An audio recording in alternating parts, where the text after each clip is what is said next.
नमस्कार दोस्तों, Picasso publication के यूट्यूब चैनल पर आप सभी का स्वागत है। दोस्तों, आज हम क्लास नंबर 6 पर हैं और आज हम पढ़ने वाले हैं नल वंशीय स्थापत्य के बारे में। कल जो हमने लास्ट किया था उसका अगला भाग हम पढ़ रहे हैं।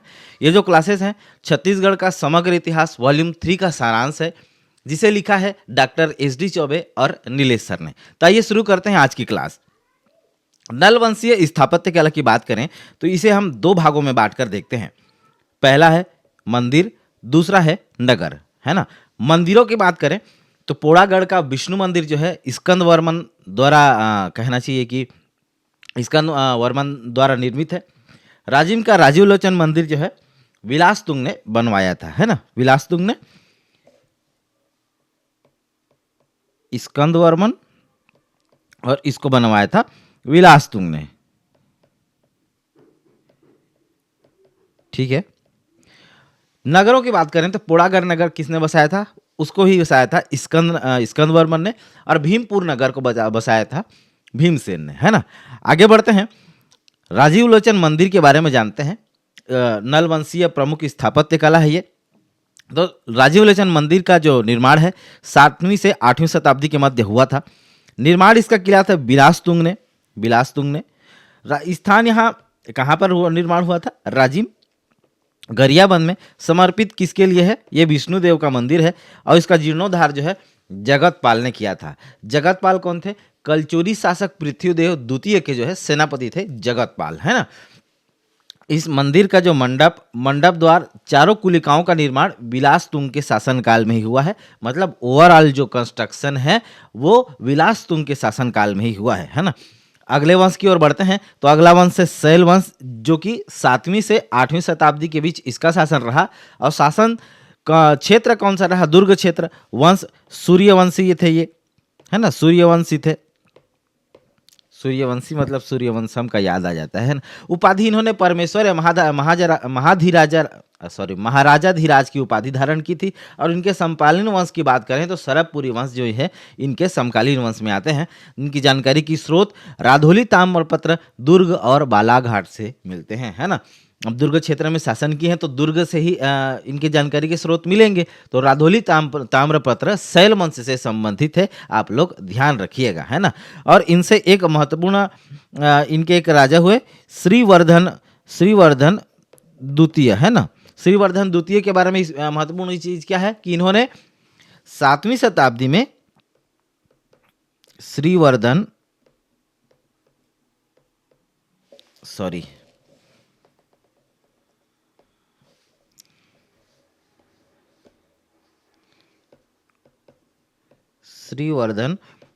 द्वितीय ने क्या बनवाया था? 7वीं शताब्दी में सूर्य मंदिर बनवाया।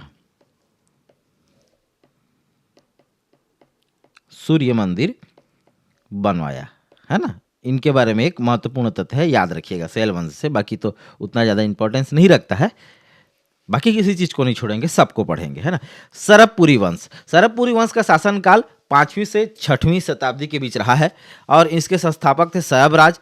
इनका राज चिन्ह था गजलक्ष्मी। ये कौन से धर्म को मानते थे?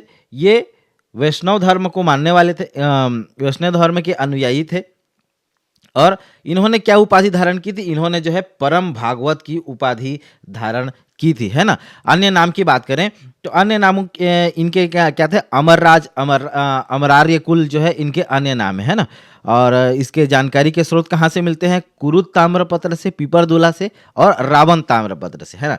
इतिहासकारों का अलग अलग मत है इनके संस्थापक को लेकर, है ना। सरबराज की राजधानी कौन रही थी? सरबपुर या सरबगढ़ या संबलपुर, ऐसा कौन मानते हैं? पंडित लोचन प्रसाद पांडे और कनिंघम, है ना। प्रसन्न मात्र की राजधानी कौन रहती? प्रसन्नपुर या मल्हार, ऐसा कौन मानते हैं? डॉक्टर श्याम कुमार पांडे। अब प्रवर राज प्रथम की राजधानी की बात करें तो श्रीपुर या सिरपुर मानते हैं कौन? डॉक्टर पीएल मिश्रा, है ना। राजलक्ष्मी इनका राज चिन्ह इनका है गजलक्ष्मी, है ना। गजलक्ष्मी याद रखिएगा। धर्म वैष्णव धर्म के अनुयायी थे। उपाधि कौन सा, टाइटल कौन सा धारण करते थे? परम भागवत की उपाधि जो है धारण करते थे, है ना। दोस्तों ये जो क्लास है से पूरी तरह से हैंड रिटन बेस्ड है। ये इसलिए है ताकि ये जो नोट्स है आपको अपने हाथों से लिखा जैसे लगे। आपके लिखने का 80% टेंशन जो है मैं सॉल्व कर दूंगा, बाकी आप 20% आप कीजिए। आप पढ़िए, बस लिखने का काम मैं कर रहा हूं आपके लिए, है ना। आगे बढ़ते हैं। हाँ, ये जो इनका अन्य नाम है अमरारे कुल या अमरज कुल जो है, व्याघ्रराज के मल्हार ताम्रपत्र में ये उल्लेखित है ना। स्रोत की जानकारी के स्रोतों की बात करें तो एरण अभिलेख है, कुरुत ताम्रपत्र है, पीपरदुला है, ये तो तीनों ताम्रपत्र है ही। इसके अलावा अंगूरा आरंग मल्हार का ताम्रपत्र है, कौवा ताल अभिलेख है, ठाकुर दिया ताम्रपत्र है, मल्हार ताम्रपत्र है, धमतरी ताम्रपत्र है और मलगा ताम्रपत्र है। डिटेल्ड इसका आपको डाटा जो है बुक में मिल जाएगा, छत्तीसगढ़ का समग्र इतिहास सारांश में, है ना। आगे बढ़ते हैं, प्रमुख शासकों के बारे में जानते हैं। सबसे पहले शासक हैं सरबराज। सरबराज के बाद में की बात करें तो इस वंश के संस्थापक थे, है ना। संभवतः सरबराज जो है वाकाटक नरेश प्रवर सेन प्रथम के सामंत थे, है ना। और प्रवर सेन प्रथम की मृत्यु के पश्चात सरबराज ने अपनी स्वतंत्रता स्थापित कर ली, है ना। प्रवर सेन के सामंत थे प्रथम के, इसकी मृत्यु के पश्चात अपनी स्वतंत्रता स्थापित कर ली। ठीक है, ठीक है। आगे बढ़ते हैं। इनके बारे में, इनके सिक्कों के बारे में जानकारी मिलती है। और इन्होंने पहली बार अपने सिक्कों पर जो है प्राकृत के स्थान पर संस्कृत भाषा का प्रयोग किया था। संस्कृत भाषा का प्रयोग किया था। ठीक है। इनके द्वारा जो है महानदी के संपूर्ण उत्तरी भाग अर्थात बिलासपुर तथा सारंगढ़ का क्षेत्र जीता गया था। और ये जानकारी कहाँ से मिलती है? भानुगुप्त के एरण अभिलेख से। भानुगुप्त के एरण अभिलेख से ये जानकारी मिलती है कि इन्होंने महानदी के उत्तरी भाग का संपूर्ण क्षेत्र और बिलासपुर तथा रायगढ़ जीत लिया था, है ना। अच्छा सॉरी, महानदी का उत्तरी है बिलासपुर और रायगढ़ क्षेत्र। एरण अभिलेख थोड़ा सिंक नहीं हो पाता है लिखना और बोलना साथ में। कोशिश करता हूँ जल्दी लिखने का, लेकिन क्या है, अच्छा राइटिंग बनाने के चक्कर में लेट हो जाता है और डिले होता है तो आप लोग को पसंद नहीं आता होगा, मुझे पता है ना। बाकी मैं सुधार कर रहा हूँ, इस पर निरंतर सुधार की ओर बढ़ रहा हूँ। दूसरे शासक हैं नरेंद्र। नरेंद्र के बारे में बात करें तो नरेंद्र सरबराज का पुत्र था। राज्य विस्तार इन्होंने जो है रायपुर जिले क्षेत्र, राजिम, श्रीनारायण, सारंगढ़ के अलावा उड़ीसा स्थित संबलपुर जिले के सोनपुर तहसील तक इनका क्षेत्र अपना विस्तृत किया था। और जैसा कि हमने पीछे पढ़ा, ये वैष्णव धर्म के ये भी अनुयायी थे। और इनकी मुद्राओं पर एक विशेष चीज लिखा होता था, क्या?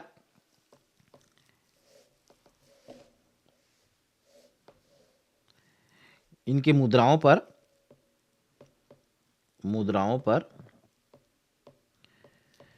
गजाभिषिक्ति लक्ष्मी, गजाभिषिक्ति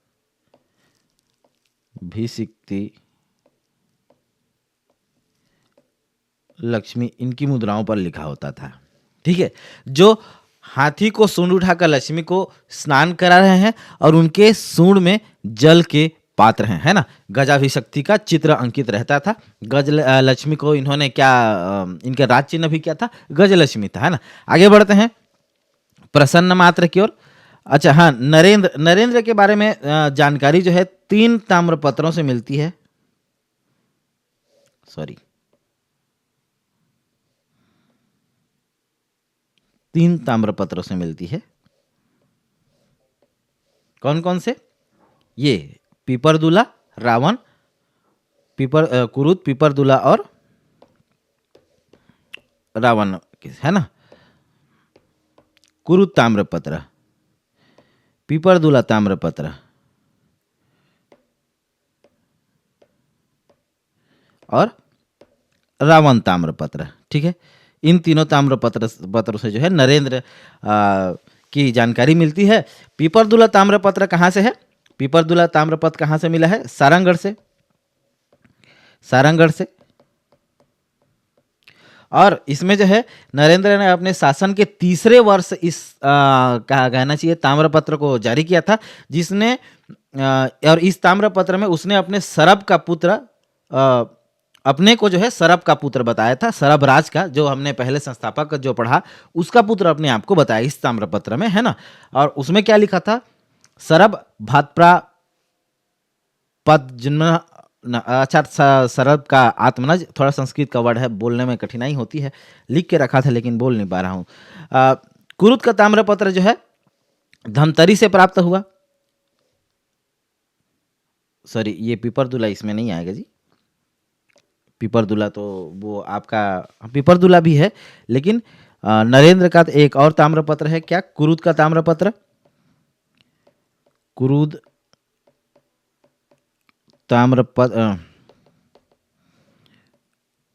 ताम्रपत्र ये कहाँ से मिली है, धमतरी से मिली है।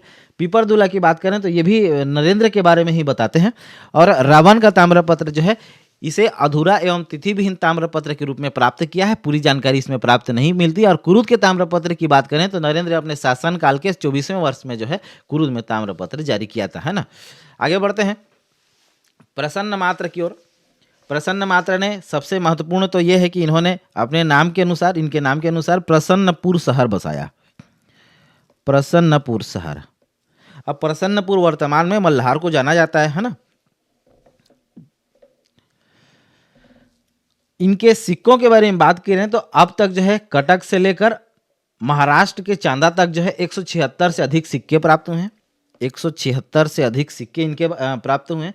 इन्होंने सोने के सिक्के चलाए और सिक्कों के ऊपरी भाग के केंद्र में गरुड़ तथा दोनों किनारों पर शंख और चक्रांकन मिलता है, अर्थात गरुड़ शंख एवं चक्र युक्त सोने चलाए, गरुड़ शंख एवं चक्र युक्त जो है चक्र युक्त सिक्के चलाए, चक्र युक्त सिक्के चलाए, ठीक है। आगे बढ़ते हैं। इनकी लिपि क्या थी, पेटिका शीर्ष लिपि का इनके सिक्कों पर प्रयोग हुआ था। इनके बारे में एक विशेष तथ्य की बात करें तो जयराज के अगमोरा प्लेट के अनुसार प्रसन्न मात्र का पुत्र महाजयराज एवं पौत्र महासुदेव राज था, है ना। महाजयराज एवं पौत्र महासुदेव राज था। आगे हम इसी शासक के बारे में पढ़ेंगे। जयराज इन्हीं का नाम है, इनके पौत्र का नाम है, प्रसन्न मात्र के पौत्र का नाम है जयराज, महाजयराज या दुर्गराज या मन मात्र, है ना, बहुत सारे नाम है। इनका भी वही, ये भी वैष्णव धर्म के ही अनुयायी थे। इनकी मुद्रा की बात करें, जयराज की मुद्रा की बात करें तो राज मुद्राओं पर गज लक्ष्मी का अंकन, अधिकतर शासकों पर आपको इसी का अंकन मिलेगा, इसीलिए इनका राज्य चिन्ह है गज लक्ष्मी, ठीक है, गज लक्ष्मी। और इन्होंने जो पिछले जो हमने टाइटल ये इनके अधिकतर शासक लगाते थे, कौन सा, परम भागवत का उपाधि जो है ये भी धारण करते हैं, परम भागवत की उपाधि ये भी धारण करते हैं, है ना। और कोतवाल अभिलेख के अनुसार जयराज का अन्य नाम जो है दुर्गराज या मन मात्र था। दुर्गराज अर्थात समझ रहे होंगे नाम से, पंडित लोचन प्रसाद पांडेय की मान्यता के अनुसार जो है दुर्ग नामक नगर की स्थापना दुर्गराज नहीं अपने नाम पर की, है ना, नाम से मैच होता है तो मान के चलो वहाँ का शासक उसकी स्थापना जो है उसी शासक ने की होती है, अक्सर ये देखा गया है। और उस समय की बड़ी उपलब्धि थी कि अपने नाम पर एक शहर बसाना। आजकल भी आपको दिख रहा होगा कि जैसे ट्रेंड में चल रहा होगा कि विभिन्न स्टेशनों के, शहरों के नाम परिवर्तित हो रही हैं, तो नाम परिवर्तन अपने आप में एक सर्वोच्चता को दर्शाता है और ये हमारे प्राचीन इतिहास से चलती आ रही है और उसका अनुकरण आज भी कर रहे हैं हम, है ना। तो नाम, आपके नाम पर एक शहर हो जाए, आपका एक अनुकरणीय काम हो, जिससे आपके नाम पर एक चौक भी हो जाए, एक गली का नाम हो जाए, तो बहुत ही बड़ी बात मानी जाती है इतिहास में भी और आज भी, है ना। महासुदेवराज अगले शासक है। महासुदेवराज की बात करें तो ये जयराज के 3 पुत्रों सुदेवराज, व्याघ्रराज एवं प्रवरराज में से जो है सुदेवराज गद्दी पर बैठा, है ना। 3 पुत्र में से ये सुदेवराज गद्दी पर बैठा।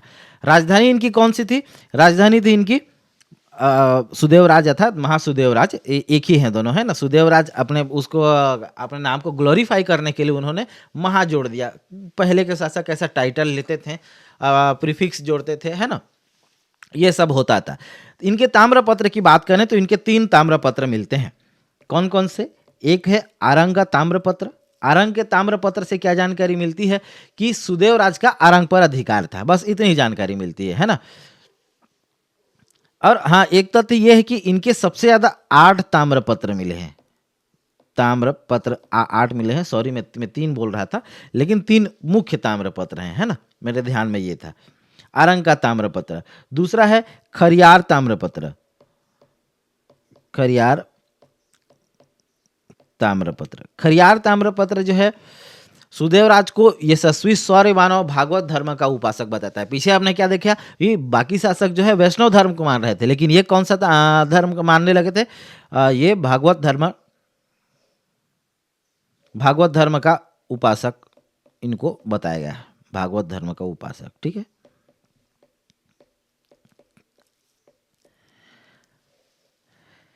दक्षिण कोसल के राजवंशों में जो है आहार नामक एक प्रशासनिक इकाई का उल्लेख मात्र जो है सरबपुरी नरेश सुदेवराज प्रथम के खरियार ताम्रपत्र में क्षितिमंडलाकार के रूप में प्राप्त हुआ था, है ना। ये बात तथ्य आप लोग याद रखिएगा। एक और ताम्रपत्र देख लेते हैं, कौन सा, रायपुर ताम्रपत्र। रायपुर ताम्रपत्र में क्या है, इस ताम्रपत्र में जयराज के ताम्रपत्रों की भांति पूर्व राष्ट्र का उल्लेख मिलता है। डॉक्टर मिश्रा के अनुसार जो है प्रशासनिक इकाई के रूप में पूर्व राष्ट्र का उल्लेख आया तो इस बात की पुष्टि करता है कि सरबपुरी राजा जो है 2 प्रमुख इकाइयों पूर्व राष्ट्र और स्वराज 2 में बटा हुआ था, है ना।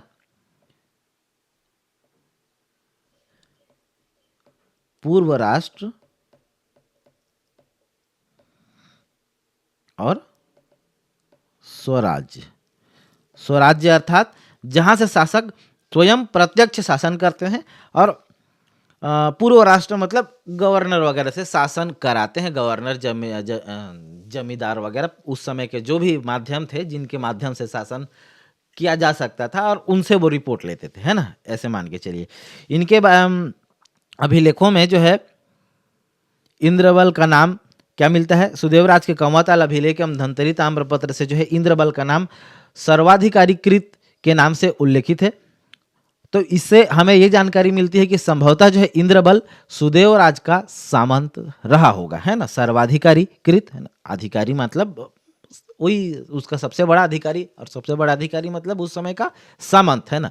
भाई पहले के सामंत आज के डेट में बहुत बड़े कहना चाहिए कि अमीर लोग बन चुके हैं, जो अपने आप को सरवाइव करके अभी तक के वर्तमान स्थिति को ला पाए हैं, है ना। इनके स्थापना के बारे में बात की तो सुदेवराज ने सिरपुर शहर की स्थापना की है, और उन्होंने दूसरी राजधानी उसको बनाया था, किसको, सिरपुर को। और इसके अलावा जो है अगले जो शासक आने वाले हैं, प्रवरराज प्रथम को जो है इन्होंने सिरपुर का गवर्नर भी नियुक्त किया था, है ना, वही इनडायरेक्ट शासन, गवर्नर। और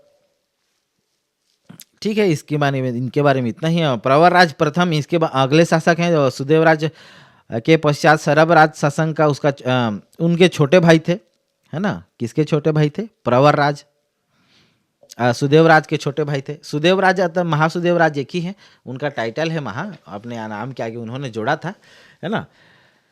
और सुदेवराज ने जो है अपने मृत्यु के पहले राज्य को 3 भागों में बांट दिया था, महानदी का उत्तरी भाग, महानदी का दक्षिणी भाग और सरबपुर का प्रमुख शाखा, है ना। उत्तरी भाग जो है व्याघ्रराज को मिला, दक्षिणी भाग प्रवरराज प्रथम को मिला, जिसके बारे में अभी हम पढ़ेंगे।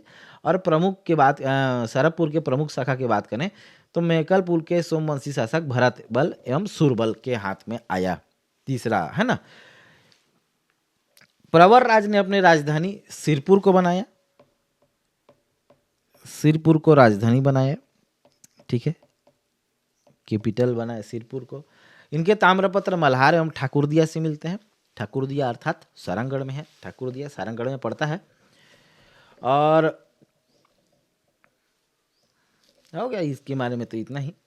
हाँ, सुरबल और भरत बल के पराजय का बदला लेने के लिए जो है इंद्रबल राज ने सिरपुर पर आक्रमण किया था, और प्रवरराज तथा व्याघ्रराज को पराजित कर जो है सरबपुरी राज्य पर अपना अधिकार कर लिया था। किसने, इंद्रबल ने। इस प्रकार जो है दक्षिण कोसल में पांडु वंश या सोमवंश का प्रादुर्भाव दिखता है। इन सब की जानकारी जो कहाँ से मिलती है, हमें मलगा बिलासपुर ताम्रपत्र से मिलती है। और इस वंश के अंतिम शासक कौन है, प्रवरराज द्वितीय जो है अंतिम शासक हुए, अंतिम सरभपुरीय शासक है ना। सरभपुरी स्थापत्य कला की बात करें तो देवरानी जेठानी मंदिर से लगभग मेरे हिसाब से सभी लोग परिचित होंगे, क्योंकि बिलासपुर के पास ही है, ताला गांव में स्थित है। और ताला गांव में कौन सा मंदिर स्थित है? ताला गांव में है जेठानी मंदिर, है ना। जेठानी मंदिर ताला गांव में स्थित है। और इसके संस्थापक कौन है? किसने बनवाया था इसको?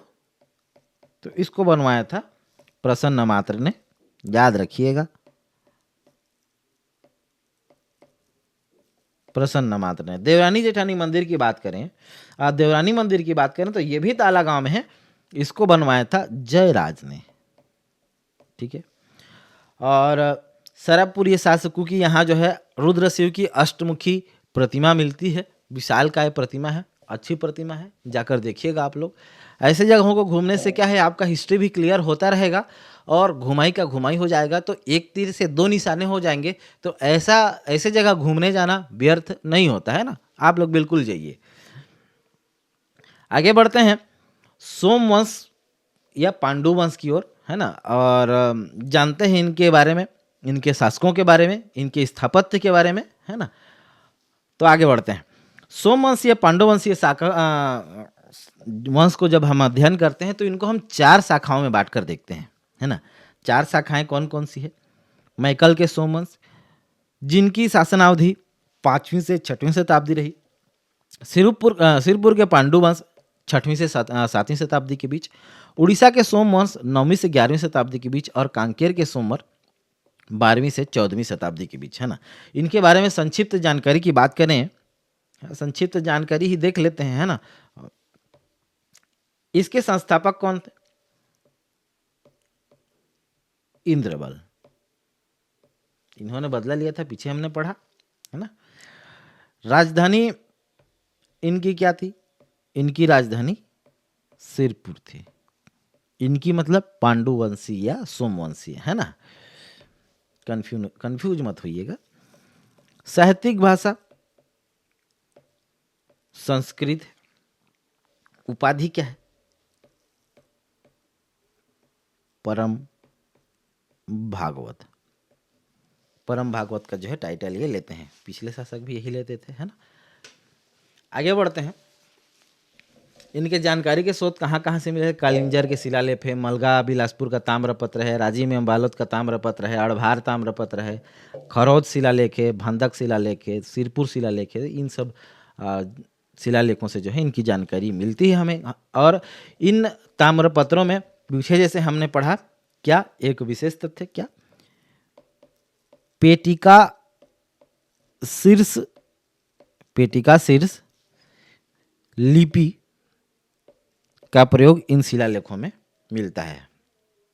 इसके अलावा पिछले जितने ताम्रपत्र देखें हमारे पिछले शासकों की, पेटिका शीर्ष लिपि तो मिलती है, लेकिन इनके में एक और ऐड हो जाता है, क्या? कीलाक्षर लिपि। कीलाक्षर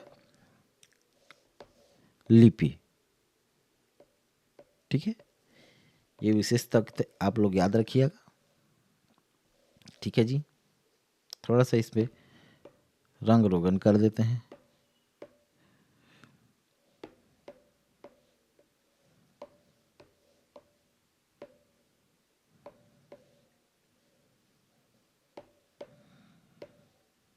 ठीक है, आगे बढ़ते हैं।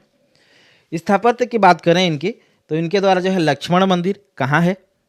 सिरपुर में है। किसने बनवाया था? रानी वाष्टा देवी एवं महाशिवगुप्त बालार्जुन ने बनवाया था। वाष्टा देवी एवं महाशिवगुप्त बालार्जुन, ठीक है, इनने बनवाया था। लक्ष्मणेश्वर मंदिर ये कहाँ है? खरौद में है।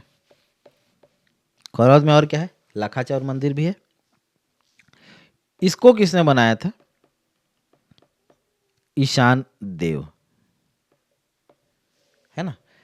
या इनके समय जो है चीनी यात्री वेनसांग सिरपुर एवं मल्हार आए थे, है ना। चीनी यात्री घूमना फिरना मजेदार आदमी था भाई, घुमक्कड़ आदमी था। 639 ईस्वी में उन्होंने जो है सिरपुर और मल्हार की यात्रा की। और पांडु वंशियों के बारे में विशेष चीज़ों के बारे में बात करें तो इसे छत्तीसगढ़ मंदिरों का स्वर्ण काल कहा जाता है। छत्तीसगढ़ मंदिरों का स्वर्ण काल कहा जाता है। छत्तीसगढ़ का स्वर्ण काल कहा जाता है, मंदिरों का भी स्वर्ण काल कहा जाता है, क्योंकि दोनों चीज़ों का विकास इस काल में हुआ था। मंदिरों का निर्माण काल, अच्छा मंदिरों का ये निर्माण काल होगा तो ज़्यादा बेहतर होगा क्या? हाँ, मंदिरों का निर्माण काल कहना चाहिए, ज़्यादा है, ठीक रहेगा। निर्माण काल, मंदिरों का निर्माण काल, क्योंकि इस समय जो है बहुत सारे मंदिर बने।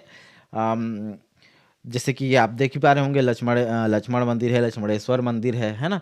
छत्तीसगढ़ में छत्तीसगढ़ का स्वर्ण काल क्यों कहते हैं? क्योंकि इस समय जो है ये केंद्रीय स्तर पर जो है ये वंश उभर कर आया था, है ना। तो इस प्रकार से इसको कह सकते हैं कि छत्तीसगढ़ का स्वर्ण काल है। और छत्तीसगढ़ का उत्कर्ष काल क्यों कहा जाता है? महाशिव तिवरदेव के शासन के कारण कहा जाता है, उनके उल्लेखनीय कार्यों के कारण कहा जाता है ना, छत्तीसगढ़ का उत्कर्ष काल। आगे बढ़ते हैं, प्रमुख शासकों के बारे में देखते हैं। प्रमुख शासक, है ना, सिंबॉलिक तरीके से मैंने इनको लायन के रूप में दर्शाया है ना। यदि आप लोग को ठेस पहुंचे तो उसके लिए सॉरी, बाकी मेरे को लगता ठीक लगा इसीलिए मैं किया, ये सिंबॉलिक तरीके से, है ना। पांडुवंशीय शासकों के बारे में बात करें तो सबसे पहले शासक आते हैं उदयन, है ना। इन्होंने जो है, इन्हें पांडुवंश का संस्थापक और आदि पुरुष भी कहा जाता है। और पांडुवंशियों के शासक क्रम में पहला नाम इन्हीं का आता है ना। इनकी जानकारी के स्रोत की बात करें तो कालिंजर शिलालेख से इनकी जानकारी मिलती है। और कन्नौज शासक हर्षवर्धन की नाटक रत्नावली में उदयन का उल्लेख सोमवंशीय शासक के रूप में मिलता है। रत्नावली में उल्लेख मिलता है ना। और इनके द्वारा क्या बनवाया गया था? एक विशेष चीज है, परीक्षा में पूछा गया क्वेश्चन है, क्या है देखते हैं।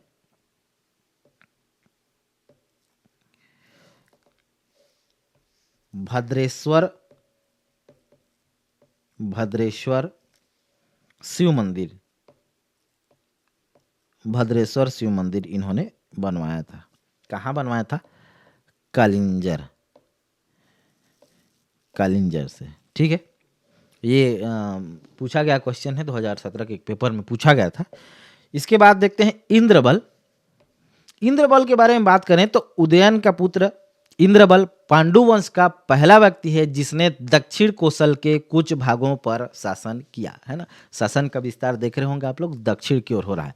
इंद्रबल सरमपुरी शासक सुदेवराज के यहाँ सर्वाधिकारीकृत पर कार्यरत था। एक शक्तिशाली व्यक्ति था, है ना। सर्वाधिकारीकृत बोलने से एक शक्तिशाली व्यक्ति हो जाता है उस समय के लिए। और वास्तविक संस्थापक इसको कहा जाता है पांडुवंश का। पांडुवंश का वास्तविक संस्थापक कहा जाता है पांडुवंश का, ठीक है। आगे बढ़ते हैं। इन्होंने इंद्रपुर नामक नगर की स्थापना की। इंद्रबल है, अपने नाम से सिमिलर नगर की स्थापना की, इंद्रपुर। इनके पुत्र ईशान देव द्वारा खरोद के लक्ष्मणेश्वर मंदिर का निर्माण किया गया एवं मंदिर को कुछ गांव दान में दिए गए। और ये इनकी जानकारी कंवाताल महासमुंद अभिलेख, खरोद ताम्रपत्र, मलगा बिलासपुर अभिलेख से मिलती है ना। इसके बाद अगले शासक है नन्नराज। आरंग शिलालेख में इनके लिए नृप शब्द का प्रयोग हुआ था। महत्वपूर्ण तथ्य इनके लिए है। महाशिव तिवरदेव, इन्हीं के कारण जो है छत्तीसगढ़ का उत्कर्ष काल कहा जाता था पांडुवंश को, है ना। तो नन्नराज प्रथम के पश्चात उनका ज्येष्ठ पुत्र कौन गद्दी पर बैठा? महाशिव तिवरदेव। महाशिव तिवरदेव के बारे में बात करें तो ये वैष्णव धर्म के अनुयायी थे। और अपनी पीछे आपने देखा राजमुद्रा में शंख चक्र गरुड़, तो इन्होंने गरुड़ का प्रयोग जो है अपनी मुद्राओं में किया था। ये 4 उपाधि धारण करते थे, क्या? परम वैष्णव, सकल कौशल मंडलाधिपति, सकल कौशलाधिपति और कौशलाधिपति, है ना। कमेंट बॉक्स में बताइएगा कौशल क्या है और सकल कौशल क्या है ना। ताम्रपत्र की बात करें तो राजिम बालोद और बोंडा ताम्रपत्र से इनके बारे में जानकारी मिलती है। और बोंडा ताम्रपत्र में जो है राजा का गौरवगान करते हुए उसे पंचमहाशब्द की उपाधि प्राप्त शासकों द्वारा चरणों में लौटते पोड़ते बताया गया है ना, बोंडा ग्राम ताम्रपत्र में। शिलालेखों की बात करें तो आरंग शिलालेख में इनके कहना चाहिए कि नंददेव से लेकर सभी पांडवंशीय शासक ने राजाधिराज और अधिराज की उपाधि धारण की थी, है ना। साम्राज्य विस्तार, अड़भार ताम्रपत्र के अनुसार तिवर देव ने कौशल संपूर्ण के अलावा जो है उत्कल एवं कलिंग पर आधिपत्य कर सकल कौशलाधिपति धारण की थी। उत्कल और कलिंग उड़ीसा का क्षेत्र है। उत्कल उड़ीसा का क्षेत्र तो है। उत्कल जननी करके एक गीत है जो कि उड़ीसा का राज्य गीत है। आप लोग ये इंपॉर्टेंट फैक्ट याद रखिएगा। इनकी मृत्यु के पश्चात जो है तिवरदेव विष्णु कुंडी महाधव वर्मन प्रथम के साथ युद्ध करते जो है ये मारे गए थे। इनकी मृत्यु के बारे में बात करें तो तिवरदेव शासक के द्वारा। और अगले शासक है नन्यराज द्वितीय, उसके बाद चंद्रगुप्त, फिर हर्षगुप्त, है ना। हर्षगुप्त के बारे में बात करें तो इनका अन्य नाम क्या था? इनका अन्य नाम है हर्षदेव। हर्षदेव उतना इम्पोर्टेंट नहीं है। इनकी उपाधि थी प्राक महेश्वर, है ना। और इनका विवाह मौखरी वंश के राजा सूर्यवर्मन की पुत्री वाष्टा से हुआ था।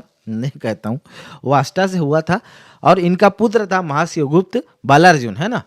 और इन्हीं के मृत्यु के पश्चात जो है वाष्टा देवी ने राजीव लोचन मंदिर का निर्माण की नींव रखी थी। और इनने और महाशिवगुप्त बालार्जुन ने मिलकर जो है सिरपुर के मंदिर का निर्माण किया था।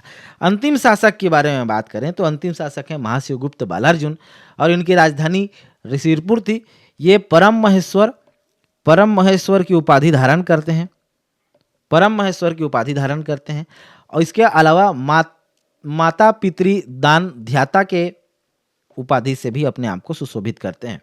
माता पितृ दान ध्याता, ठीक है। लंबा है लेकिन ठीक है, परीक्षा की दृष्टि से इंपॉर्टेंट है। हाँ, अनुयायी किसके थे? शैव धर्म के अनुयायी थे। शैव धर्म और वैष्णव धर्म दोनों के बीच जो है पांडुवंश का कहना चाहिए कालचक्र घूम रहा है। दोनों धर्म को ही मानते थे और यही कारण है कि इस समय जो है बौद्ध हो, शैव हो या भागवत धर्म हो, ये सभी धर्मों का विकास समान रूप से हुआ था। इसीलिए इस जो पांडुवंशीय काल है इसको छत्तीसगढ़ का उत्कर्ष काल कहा जाता है। और इस वंश के सबसे ज्यादा अभिलेख ताम्रपत्र जो है महाशिवगुप्त के प्राप्त हुए हैं। सिरपुर से लगभग 27 ताम्रपत्र और भी बहुत सारे लोधिया, बरदुला, बोंडा, मल्हार, सेकंड पार्ट, बहुत से ताम्रपत्र मिले हैं। और इन ताम्रपत्र अध्ययनकर्ता डॉक्टर रमेंद्रनाथ मिश्र एवं विष्णु सिंह ठाकुर ने जो है बोंडा ताम्रपत्र से पौष संक्रांति के अवसर पर गांव दान देने का उल्लेख मिलता है। पौष संक्रांति अर्थात मकर संक्रांति आने वाला है ना। कब आता है? 14 जनवरी को आता है। और इनके समय वेनसांग यहाँ आए थे यात्रा के लिए। कौन से 639 ईस्वी में उन्होंने वेनसांग ने एक रचना की थी, क्या?